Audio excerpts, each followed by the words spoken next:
कोयलांचल धनबाद में कोयले के लिए जारी खूनी संघर्ष, संगठित अपराध, वर्चस्व और रंगदारी को लेकर गोलीबारी, हत्या, सामान्य अपराध, इन सब मामलों पर पुलिस अब कड़ी कार्रवाई करेगी। साथ ही तमाम अपराधियों की कुंडली और सभी की गतिविधियों पर नजर बनाए रखने के लिए पुलिस ने एक विशेष रणनीति बनाई है। क्या है धनबाद पुलिस का plan? Stop crime Dhanbad SSP Aseem Vikrant Minz से खास बातचीत की सहयोगी अभिषेक ने। देखिए। सूबे के सबसे बड़ा जिला में शुमार है धनबाद जिला और यहाँ अपराध एक बड़ी समस्या रही है, खासतौर पे आर्थिक अपराध। कोयला क्षेत्र होने के कारण कई तरह की समस्याओं से घिरा हुआ है धनबाद और ऐसे में पहली बार अगर झारखंड में कहें तो डीआईजी रैंक के एक अधिकारी को धनबाद में एसएसपी की कमान सौंपी गई है और तेज तरार ऑफिसर असीम विक्रांत मिंज को एसएसपी के तौर पर धनबाद में यहाँ पे जिम्मेवारी मिली है। वे 69वें एसएसपी हैं धनबाद के लिए। चलिए जरा सा उनसे आज बातचीत करते हैं, खास बातचीत करेंगे और धनबाद में अपराध को कम करने के लिए सर के पास क्या कुछ प्लान है उस पर चर्चा करेंगे। सर, सबसे पहले न्यूज़ 11 में आपका स्वागत है। पहला तो सवाल ये है कि धनबाद में जो अपराध है, चूंकि आपने इसके पहले 2017 में बतौर एलएसपी आप यहाँ योगदान दे चुके हैं, इस बार जब एसएसपी के तौर पर आप योगदान दे रहे हैं तो क्या महसूस करें, क्योंकि क्राइम लगातार यहाँ तेजी से बढ़ी है हाल के दिनों में? धनबाद जो कोयलांचल का क्षेत्र है, यहाँ पे मुख्य रूप से जो इलाका ये शहरी क्षेत्र है और कोयला से संबंधित जो क्राइम्स है और वो जो संगठित अपराध है वो मेनली यहाँ पर सबसे ज़्यादा इस इलाके में होता है। साथ ही साथ उससे जुड़े हुए बहुत सारे दूसरे अपराध और एक शहरी बसावट होने के कारण यहाँ का पूरा एक अलग ही सिस्टम है, जिसकी वजह से बाकी जो झारखंड के बाकी जो ज़िले हैं उनसे वो काफ़ी अलग है। तो एक चैलेंजिंग ज़िला है, यहाँ पर बहुत सारी चीज़ों को एक साथ में ध्यान में रखना पड़ता है। यहाँ पर विधि व्यवस्था भी साथ साथ वैसे ही है जैसे कि अपराध हैं, तो बहुत सारी चीज़ों का आपस में भी एक आपको एक इंटरकनेक्शन दिखाई पड़ेगा। तो सारी चीज़ों को समझना और उसके अकॉर्डिंगली एक बहुत सटीक तरीके से चीज़ों को पहचान करके उस पर कार्रवाई करना, वही सबसे इम्पोर्टेंट चीज़ है यहाँ पर पुलिसिंग के लिए। कहीं भी किसी भी जिले में आपने ये देखा होगा कि वहाँ जो अपराध हैं वो लोकल किसी कारण से होते हैं, लेकिन यहाँ पर ज़्यादातर अपराध में रैंसम बहुत शामिल रहते हैं। खासतौर पे अगर कहें कि रंगदारी को लेकर, सरदारी को लेकर, कोयला क्षेत्र में वर्चस्व को लेकर, और ये हत्या ज़्यादातर सुपारी किलरों द्वारा बाहर से अपराधियों को बुलाकर किए जाते हैं। तो इस तरह के जो सिचुएशन है वो किसी अन्य जिले में देखने को नहीं मिलते। देखिए, ये जो खास तौर पर जहाँ पर पैसा बहुत ज़्यादा हो और बहुत सारे लोगों के बहुत सारे इंटरेस्ट जहाँ पे बहुत ज़्यादा हों, तो इस तरह के जो अवांछित तत्व हैं, खासतौर पर जो आप बता रहे हैं कि जिसमें रैंसम लेने वाले या फिर रंगदारी करने वाले लोगों की, उस तरह के लोग निश्चित रूप से पाए जाते हैं। ये सिर्फ धनबाद की बात नहीं, आप कहीं भी उस तरह के किसी भी जिले में चले जाए जहाँ पर बहुत ज़्यादा इकोनॉमिक एक्टिविटीज़ है, तो वहाँ पर ऐसे लोग अपना दबदबा बनाने का कोशिश करते हैं और इस तरह से गुटों का भी आपस में लड़ाई और उनका आपस में संघर्ष की वो उस खास इलाके में अपने आप को ज़्यादा इस्टेब्लिश कर सकें, उसको लेकर के भी आपसी लड़ाई भी होती है। तो ये सारी चीज़ें हम लोग हमेशा से देखते आए हैं, लेकिन उसमें ये है पुलिस के लेवल पे कि उन चीज़ों का जो संगठित गिरोह हैं उनको पहचान करना, उसके अंदर उनके जो पर्टिकुलर खास तरीके हैं काम करने के, उन चीज़ों को चिन्हित करना और सबसे बड़ी बात कि हर एक तरह के लोगों के लिए बराबर होकर के काम करना।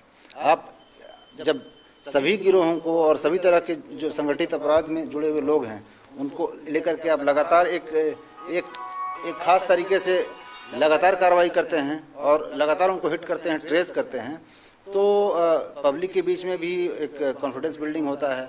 लोगों के बीच में जो बाकी व्यवसायी हैं या जो इस तरह के इकोनॉमिक एक्टिविटीज़ में लगे हुए लोग हैं उनको सहायता मिलती है, एक कॉन्फिडेंस बिल्डिंग, और फिर पुलिस का भी एक मतलब कहें कि एक बढ़िया चेहरा सामने आ पाता है। लेकिन ये भी देखते हैं कि जब से मुंबई पुलिस के पास या दिल्ली पुलिस के पास, उनके पास तकनीकी संसाधन बहुत ज़्यादा है, जांच का है, अनुसंधान का पार्ट है, वो सब अलग है। हमारे पास अभी भी एडुकेट जो टेक्नोलॉजी होनी चाहिए वो नहीं है, तो कुछ कमियां महसूस होती है। पुलिस बल भी हमारे पास कम है।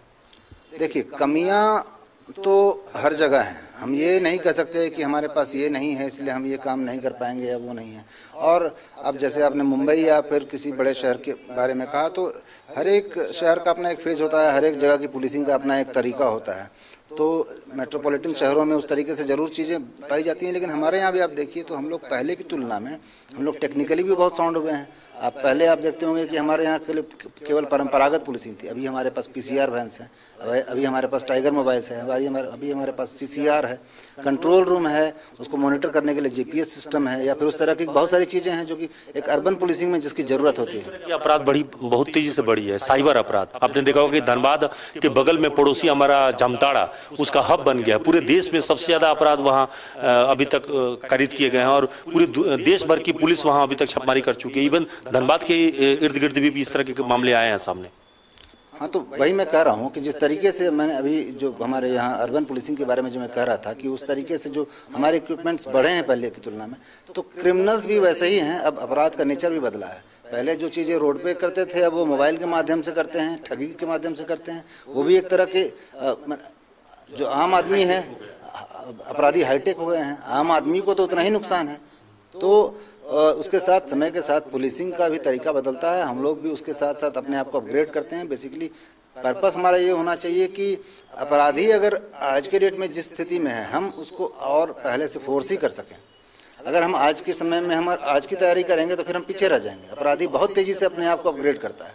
तो मैं आज जब यहाँ पर हूँ तो मुझे ये सोचना पड़ेगा कि मैं 2025 में क्या देख रहा हूँ कि क्राइम और क्रिमिनल का क्या सिनेरियो होगा। तो उसके हिसाब से हम अभी से अपने आप को अपग्रेड करना चाहेंगे और करेंगे, तो वैसी स्थिति में हम लोग उन चीज़ों को ज़्यादा बेहतर तरीके से कंट्रोल कर सकते। एक चीज़ देखने को मिला कि यहाँ चूंकि पहले से ही कुछ दबंग घराना, जिसको पहले से अगर कहें कि लोग किसी रूप में कोयला क्षेत्र में उनका वर्चस्व रहा है, या धनबाद में शुरू से ही माफियाओं का एक वर्चस्व रहा है।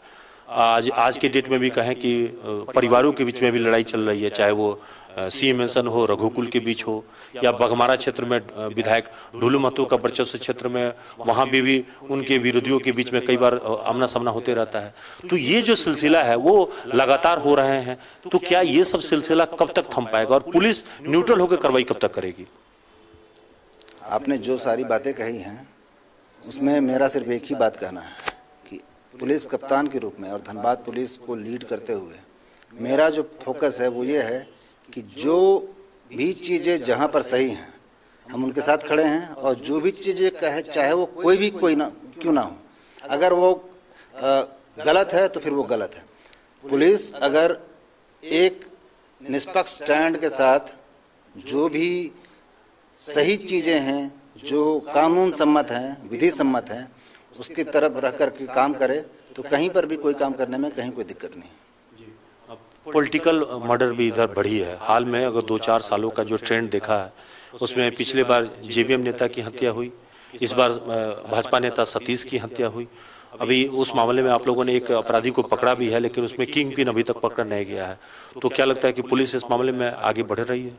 देखिए, हम लोग अभी नए जिस केस की आप बात कर रहे हैं उसमें बहुत सारी चीज़ों में हम लोग अभी काम कर रहे हैं, और जो भी क्लूज हैं और जो भी अनुसंधान के जो विषय हैं उसको तो चर्चा करने का यहाँ पर कोई औचित्य नहीं है। लेकिन मैं इतना कह सकता हूँ कि कोई भी केस अनडिटेक्टेड नहीं रहेगा और उसके तह तक हम लोग जरूर पहुँचेंगे। एक मैसेज भी वायरल हो रहा है सुशील श्रीवास्तव जो उसके गिरोह का ही एक अजीत सिन्हा नाम के शख्स का, जो वायरल कर रहा है कि हमने हाल में जो कांड कराया सतीश हत्याकांड का, और वो लोगों से रंगदारी को लेकर दबाव बना रहा है, और उसमें जेल में बंद किसी अमन सिंह के बात कही जा रही है कि अमन जो है इस चीज़ को संभालेगा अपराध का। तो अपराधियों का एक नया पौध तैयार हो रहा है या नई अपराधियों के ग्रुप एंट्री कर रहा है धनबाद क्षेत्र में? देखिए, इस तरह के क्लेम्स पर पहले से कुछ कहना उचित नहीं है। जब तक हम लोग एक अनुसंधान का विषय है, उसी का एक पार्ट है, ये भी एक उसका हिस्सा है।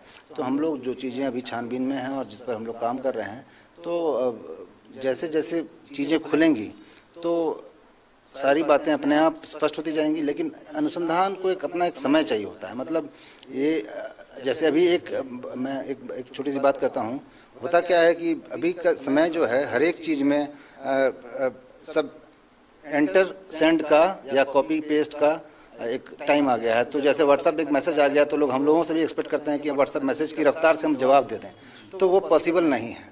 मतलब कोई चीज़ में अनुसंधान करना है तो उसके लिए बहुत सारी प्रोसेस होते हैं। 24 घंटे नहीं, 2 मिनट में भी चाहते हैं कि इसमें आपका क्या कहना है, तो हम 2 मिनट में कुछ नहीं कर सकते हैं, ठीक है ना। तो व्हाट्सएप की रफ्तार आपसी बातचीत के लिए और संवादों के संप्रेषण के लिए उचित और अच्छा हो सकता है, लेकिन जब अनुसंधान है तो अनुसंधान उसका एक अपना एक पेस होता है, उसकी एक लिमिटेशन भी है और उसमें एक स्थिरता की भी जरूरत होती है। धनबाद में एक बड़ी समस्या हमेशा से रही है, वो है राष्ट्रीय संपत्ति कोयला की चोरी, और इसे रोकना हर पुलिस के लिए एक बड़ी प्राथमिकता होती है। और इवन धनबाद के सभी प्रेफेरी में अगर आप देखेंगे तो चाहे वो निरसा क्षेत्र हो, बाघमारा हो, झरिया हो, हर जगह ये बड़ी समस्या है। इस पर लगाम लगाने के लिए क्या कुछ आप रणनीति बनाई है?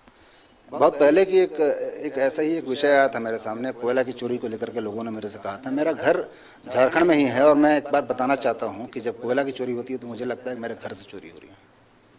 मैं इतना ही कहूँगा, इससे ज़्यादा कुछ नहीं कहूँगा जी। एक और भी बड़ी बात है कि आर्थिक अपराध जो बढ़े हैं और बाकी जो अन्य अपराध बढ़े हैं, एक कारण ये भी बताया जा रहा है कि लॉकडाउन के बाद अब अनलॉक हो चुका है और लोगों के पास रोजगार के संकट है, भयानक स्थितियों से गुजर रहा है। जीडीपी तो पता ही है कि नीचे चला गया है और साथ ही साथ बेरोजगारी दर भी बढ़ी है। तो ऐसे में ये उम्मीद की जा रही थी कि अपराध बढ़ेगा, लूट, छिनताई, डकैती की संख्या तेजी से बढ़ रही है। तो क्या पुलिस के लिए एक बड़ी चुनौती आ गई है सामने? निश्चित रूप से चुनौती तो बढ़ी है और ये एक, अगर हम लोग कोविड से लेकर के देखेंगे तो वो सिर्फ अपराध की बात नहीं है, बाकी बहुत सारे उसके पहलू हैं। क्राइम, क्रिमिनल के अलावा लोगों के डिस्ट्रेस में भी बढ़ोतरी हुई है, लोगों की एंग्जाइटी में बढ़ोतरी हुई है, लोगों का पूरा सिस्टम में एक तहस नहस हो गया है, इकोनॉमिक सिस्टम बदल गया है, जो काम काज के तरीके थे वो बदल गए हैं, लोगों का आपस में रिलेशन बदल गया है। तो बात ये जो पैंडेमिक है वो सिर्फ एक दो चीज़ों से सीमित नहीं है, हर एक जो पहलू है ना हमारे लाइफ के हर एक पहलू को इसने प्रभावित किया है। तो क्राइम, क्रिमिनल भी उसका एक पार्ट है, तो हम अपना पार्ट बखूबी निभाएंगे, बाकी सारे जो एजेंसी से उसके साथ में मिल करके। अब एक चीज लोगों को नजर आने लगा है, लोग अब पुलिस में एकदम सिंघम स्टाइल में चाहते हैं, एकदम से त्वरित कार्रवाई हो, तुरंत एक्शन हो। एक्शन लोगों को तुरंत जमीन पर देखने के लोगों की आदी हो गए हैं, फिल्मों में जैसे नजर आता है। तो क्या वाकई पुलिस को ऐसा ही नजर आनी चाहिए, दिखना चाहिए? क्योंकि आमतौर पर हम लोगों ने देखा है कि पेंडेमिक के मौके पर पुलिस ने बहुत बड़ा मानवीयता का काम किया है, हर मोर्चे पर खड़ी रही है, सड़क पर खड़ी रही है। देखिए वो एक अलग विषय है। उस तरीके से चीज़ों को मेरे स्तर पे कोई एक प्रोजेक्शन देना वो हमारे लिए उचित नहीं होगा। हम लोगों का काम करने का एक तरीका है, एक कानून है, एक सिस्टम है और एक पॉलिसी है और बहुत सारी चीज़ें होती है, उससे पुलिसिंग होती है। तो हाँ, ये हो सकता है कि एक इंडिविजुअल व्यक्ति का काम करने का स्टाइल अलग अलग हो सकता है। कुछ लोग बहुत शांत होते हुए भी बहुत ज़्यादा काम कर देते हैं, बहुत बार बहुत कुछ दिखाई पड़ता है, हो सकता है उसका एंड रिजल्ट या लॉन्ग टर्म रिजल्ट उतना ज़्यादा अच्छा ना हो। तो हर एक व्यक्ति के पुलिसिंग का काम करने का तरीका अलग अलग होता है। तो हम लोग किसी एक पर्टिकुलर तरीके से किसी को जज नहीं कर सकते हैं। सब अपना अपना स्टाइल है कहें, या तो फिर एक काम करने का तरीका है। सबसे ज़्यादा शिकायत पुलिस को लेकर, व्यवहार को लेकर आता है। अभी भी आप थानों में लोग जाते हैं शिकायत दर्ज कराने, तो लोगों को शिकायत रहती है कि भाई वो तो मुंशी जी जो है सबसे पहले कागज पर रिसीविंग तक देने के लिए तैयार नहीं होते, केस का डिस्पोजल तो बात की बात है। तो ये व्यवहार बदले लोगों का और पुलिस का एक नया ओवरऑल वर्दी में वो मानवता झलके या लोगों में अपनापन झलके, ये कैसे आए? एक ग्रेजुअल प्रोसेस है। जब अगर उसको हम लोग देखें, जो पुलिसिंग पहले थी ब्रिटिश डेज में, जिस तरीके से पुलिस यहाँ पर बनाई गई थी और अभी जो पुलिसिंग है उसमें हमको अंतर समझना पड़ेगा। जब वो जो तब की पुलिस थी, ब्रिटिश काल वाली पुलिस में थोड़ा, और वर्तमान पुलिस जो भारतीय पुलिस, जो पुलिसिंग था एक समय में और अभी जो पुलिसिंग है उसमें बहुत अंतर है। अब अभी जो पुलिसिंग है वो हमारे सभी लोगों के सुविधाओं को बढ़ाने के लिए, लोगों को सुरक्षा देने के लिए, लोगों को और असिस्ट करने के लिए और पीपल्स फ्रेंडली बनने के लिए पुलिस का काम अपेक्षित है। पहले की तुलना में हो सकता है कि इंडिविजुअल लेवल पे किसी को शिकायत हो सकती है, लेकिन अगर एक बात को अगर आप लॉन्ग टर्म तरीके से देखेंगे तो पहले की तुलना में बहुत ज़्यादा सुधार हुआ है, बहुत सारा मॉनिटरिंग भी होने लगी है। और मैं पॉजिटिव साइड से देखता हूँ चीज़ों को, मैं पॉजिटिव तरीके से देखना भी चाहता हूँ हमेशा। अगर आप गौर करें, आज से साल 2 साल 10 साल पहले तक बहुत कम लोगों के पास सुविधा थी कि कोई मोबाइल पर एसएसपी के पास या फिर वरीय पदाधिकारियों के पास या इवन मुख्यालय में अपनी बात रख सकते थे। अभी हमारे पास ट्विटर एक माध्यम है, व्हाट्सएप माध्यम है या फिर अन्य बहुत सारे सोशल मीडिया के माध्यम है। बातें बहुत तेज़ी से पहुंचती हैं, शिकायतें बहुत जल्दी एक दूसरे तक पहुंच जाती हैं। तो ये कहना कि अब भी लोग उस तरीके से बहुत ज़्यादा हर बार उनको दिक्कत होती है, दिक्कत जरूर होती है, लेकिन उसके लिए समाधान के बहुत सारे तरीके भी आ गए हैं। तो मैंने जिस तरीके की चीज़ों के बारे में कहा, व्हाट्सएप, ट्विटर या बाकी सारी चीज़ें, या फिर फ़ोन के माध्यम से भी, तो आप इन चीज़ों की वजह से आप जो बता रहे थे, वो जो टिपिकल थाने के काम करने के तरीके के बारे में, तो अभी मैं कह सकता हूँ कि बहुत ज़्यादा फर्क आया है उस चीज़ से। हाँ, अभी ये है कि उसके बावजूद हम लोगों को और काम करने की ज़रूरत है, लगातार इम्प्रूवमेंट का तो स्कोप हमेशा रहता है। तो कोविड में पुलिस को अपने ही काम जैसे कर रही थी वैसे करते रहना चाहिए या कुछ बदलाव भी आए गए हैं इसमें? मैं समझा नहीं क्या। कोविड में पुलिस जो काम कर रही थी पहले से और अभी जो काम कर रहे हैं उसमें थोड़ी सी कोविड में खुद की भी सुरक्षा करना है, मतलब संक्रमण के बचाव भी करना, क्योंकि सबसे ज्यादा संक्रमण का शिकार हाल के दिनों में पुलिस वाले भी हुए हैं। तो ऐसे में पुलिस के लिए ज्यादा चुनौती बढ़ गई है, खुद को बचाए रखना और अपना काम को भी अंजाम देना। पुलिस वाले के साथ चैलेंज हमेशा ही रहा है, कोविड के समय में भी, कोविड से पहले भी। हाँ, कोविड में क्या हुआ है कि बहुत सारी चीज़ों को साथ में लेकर के चलना और खुद को, अपने आप को भी बचाना, ये एक कठिन विषय रहा है। लेकिन ये सिर्फ हम पुलिस के लिए नहीं कहेंगे, तमाम जो हेल्थ वर्कर्स हैं, डॉक्टर्स हैं, वो लोग जो काम कर रहे हैं, प्रशासनिक पदाधिकारी हमारे जितने लोग हैं जो फील्ड में हैं, या फिर नगर निगम है, वो सारे लोग भी इसी तरीके से एक्सपोज्ड हैं और उस तरीके से कोविड को लेकर के उनके ऊपर भी खतरा है।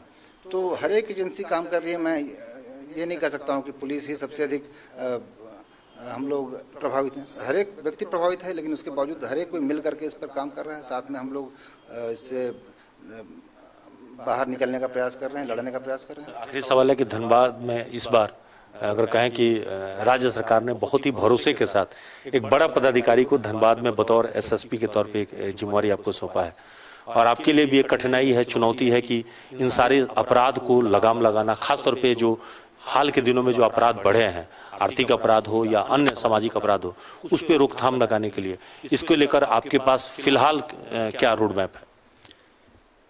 देखिए, बहुत ज़्यादा अपने तरफ से मैं कुछ कहना नहीं चाहूँगा कि क्या चीज़ें उसमें की जानी हैं, लेकिन एक मतलब मोटे तौर पर एक संदेश के रूप में अगर आप उसको सुनना चाहते हैं, तो मेरा ये मानना है कि तटस्थ होकर के ईमानदारी से काम करना, सही और गलत के तरीके से पहचान करना, इलाके कौन कौन से हॉटस्पॉट्स हैं जहाँ पर घटनाएं होती हैं, या तो क्राइम क्रिमिनल को लेकर के जो घटनाएं हैं, या फिर कोयला को लेकर के जो घटनाएं हैं, या फिर बाकी जो सो-कॉल्ड यहाँ पर बहुत सारे रंगदारी को लेकर के जो सेंटर्स हैं, या फिर बहुत सारे पावर सेंटर्स हैं, तो इन सब चीज़ों को पहचानना और उसमें तटस्थ होकर के विधि सम्मत रूप से कार्रवाई करना ही यहाँ पर सक्सेसफुल तरीके से पुलिसिंग का मूल मंत्र है।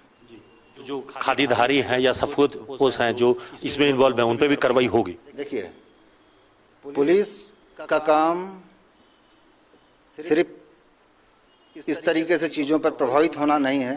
पुलिस का काम है कि आप बिल्कुल तटस्थ होकर के, आपको जो काम सरकार ने, संविधान ने सौंपा है, आप उसके आधार पर चीज़ों को तय करें, जो सही है उसको सही कहें, जो गलत है उसको गलत कहें। तो आपने सुना, ये थे धनबाद के एसएसपी असीम विक्रांत मीन जी, जिन्होंने साफ कहा कि पुलिस का काम है तटस्थ होकर कार्रवाई करना, और यहाँ पे कानून सम्मत, विधि सम्मत कार्रवाई दिखेगी भी और नजर भी आएगी। कैमरामैन तपेश के साथ अभिषेक कुमार, न्यूज़ 11 भारत, धनबाद।